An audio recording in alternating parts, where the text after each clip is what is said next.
Hi, my name is Natasha Irani, and I have been working as a primary care sports physician for 7 years. In addition to a major in biology, I also underwent a minor in marketing at Boston College, where I played varsity tennis. After completing my bachelor's degree, I received my Doctor of Medicine degree at the University of Michigan by completing 4 years of medical school, with my last 2 years consisting of clinical rotations. Following the completion of medical school, I entered a residency program at St. Joseph Mary Hospital in Ann Arbor, Michigan, where I began my in-depth primary specialty training through my work with athletes. After returning to Canada, I obtained my Canadian Academy of Sport and Exercise Medicine diploma in Edmonton, Alberta, Canada, through a 1-year fellowship where I worked with several sports teams, including the Edmonton Oilers and the Calgary Flames. During this time, I practiced the duties of attending a sports medicine physician.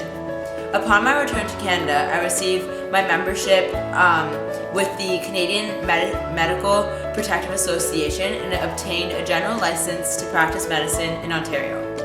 Last summer, I was hired to work as a sports medicine physician at Nepean Sports Medicine and Physiotherapy Center in Ottawa.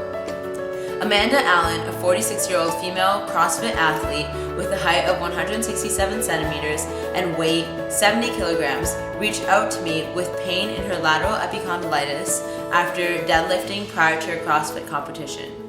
She had been working through her lateral epicondylitis injury when competing in the States at the OC Throwdown CrossFit competition, ignoring her pain through it and subsequently making her condition worse. Tennis elbow acts on the posterior muscles of the elbow, which include the extensor digitorum, the extensor longus, and the extensor brevis. These muscles become extremely tight when the athletes tend to overtrain their grip through deadlifts or any type of loaded pulling exercise, resulting in lateral elbow pain. Tennis elbow affects about 1 to 3% of the population, most commonly between adults 40 and 50 years of age, equally affecting both men and women.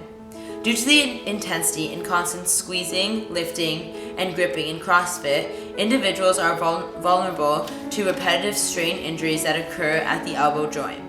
The elbow joint is a hinge joint that functions as a large working structure and is made up of several articulations.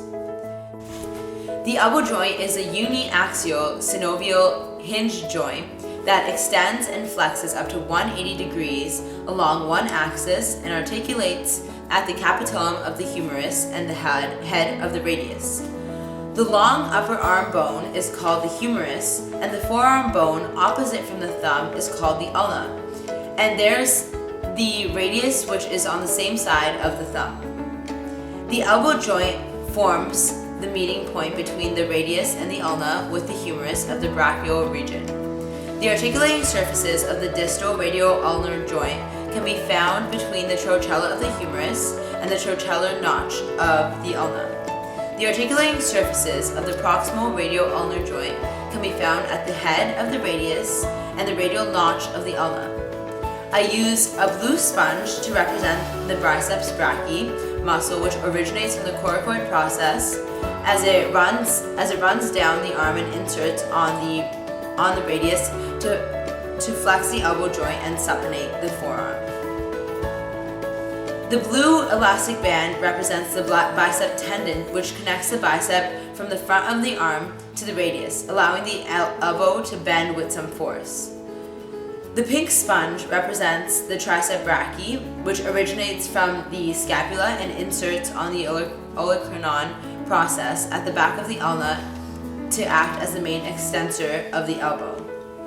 The pink elastic that connects the large tricep muscle from the top of the arm all the way down to the ulna is the tricep tendon, which allows the tendon to extend with force.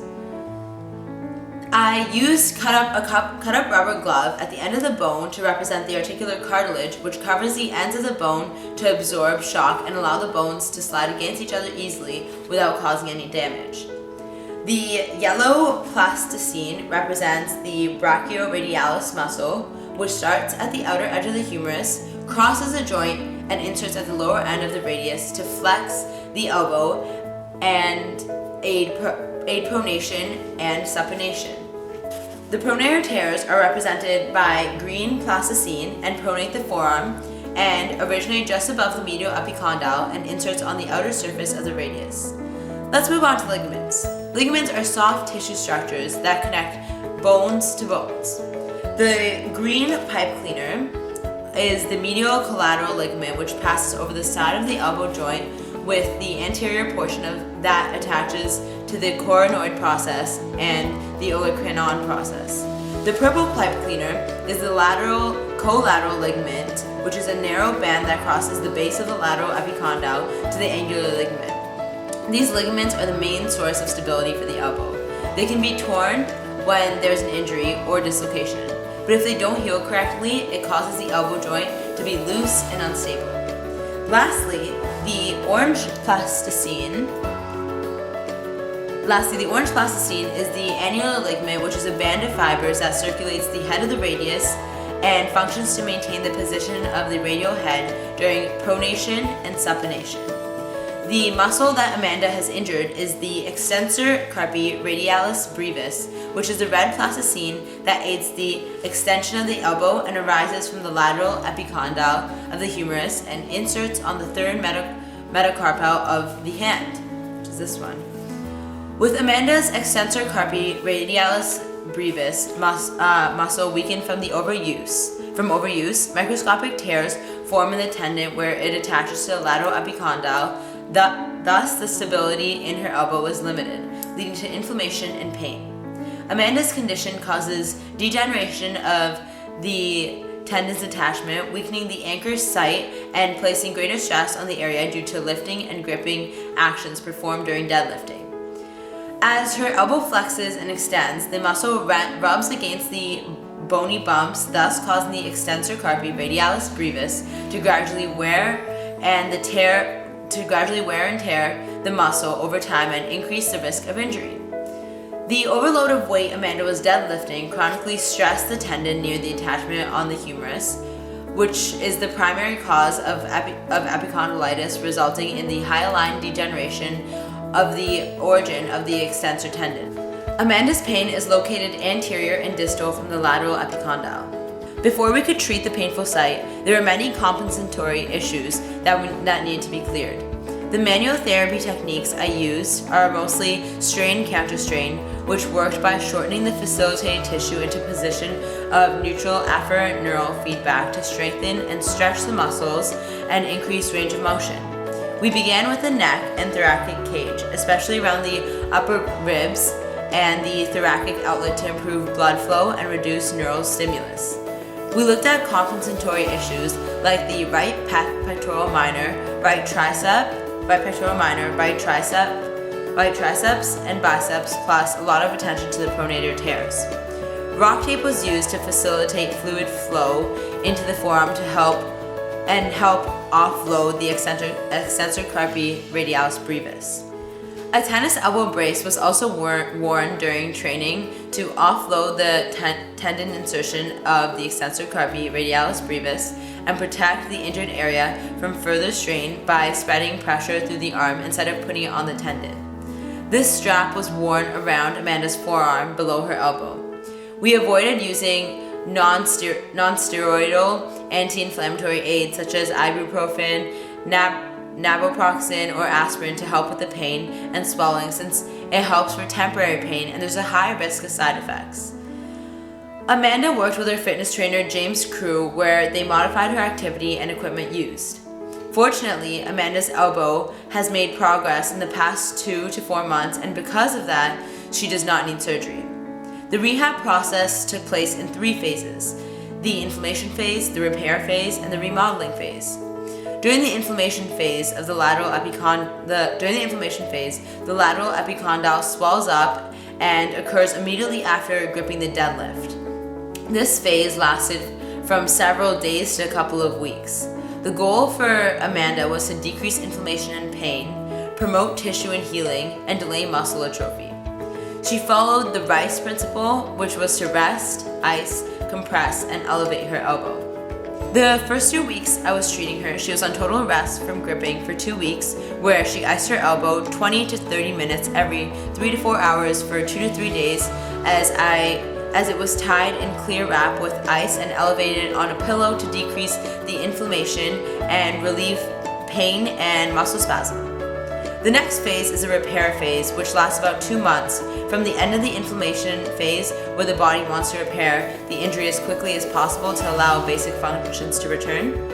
It uses collagen tissue to fix the injury, and at this time the body is laying down the tissue in a haphazard fashion. Amanda and I worked to improve flexibility, prevent atrophy, which is muscle loss, of the injured area, focus on pain-free range of motion, increase strength and endurance, increase functional activities, and return to the affected area's normal functions. Towards the end of the phase, we worked on stability in a controlled environment. Amanda did gentle stretching exercises, including wrist flexion, extension, and rotation. These stretches should be held for 20 to 30 seconds and repeated 5 to 10 times at least twice a day. In addition, strengthening exercises include slow speed, lightweight resistance exercises with light 1-pound weights, including wrist extension, wrist flexion, forearm pronation and supination, and ball squeeze with a rubber or tennis ball. Amanda used low weight and high reps, usually about less than 50% of her 1 rep max, to avoid high speed explosive movements. She avoids high impact activities and sports for 6 to 12 weeks or until she was fully healed, and exercised about 70% of her VO2 max at least twice per week to increase blood flow in the injured area to speed up recovery. At this time, she gradually increased intensity over time after the 6 to 12 weeks have passed. It is important to continue strengthening the muscles around the lateral epicondyle in order to progress and avoid decline in muscle strength and therefore promote recovery. The last phase is a remodeling phase and lasts 2 to 4 months from the end of the repair phase. At this time, collagen fibers are laid down in an organized fashion. By the beginning of the phase, most strength, stability, and range of motion should return to the injured area over time. Amanda and I work towards improving muscular strength and endurance, maintaining and improving flexibility, and gradually returning to the prior level of sport or high-level activity. When her symptoms were resolved and we have regained a full range of motion and strength, we will gradually increase her level of playing activity. When returning to resistance training at the end of the repair phase, we will follow linear progression and increase the weight load 5 to 10 pounds a week for as long as possible.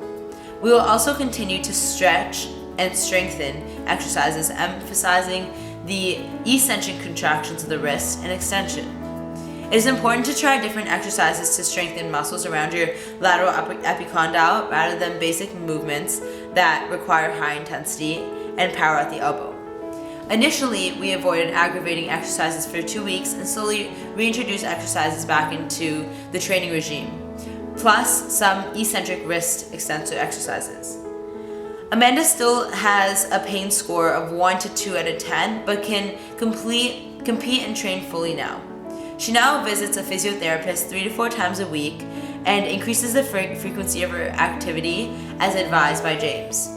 Even though her elbow joint was immobilized, there was usually no reason she couldn't find another way to stay fit while rehabilitating by using the principles of cross-training. Improvement is gained through training, and Amanda reached a performance plateau when she was injured and during treatment, which is why James modified her program for optimal performance.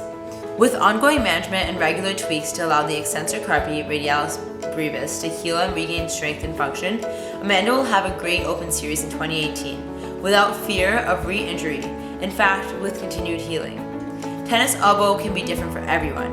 Each individual person may require a different treatment. Some individuals may require different types of training as they may have surrounding injuries or previous injuries which may affect the recovery process or conflict with surgery prior to or post-surgery, and the recovery process must reflect this. Thank you.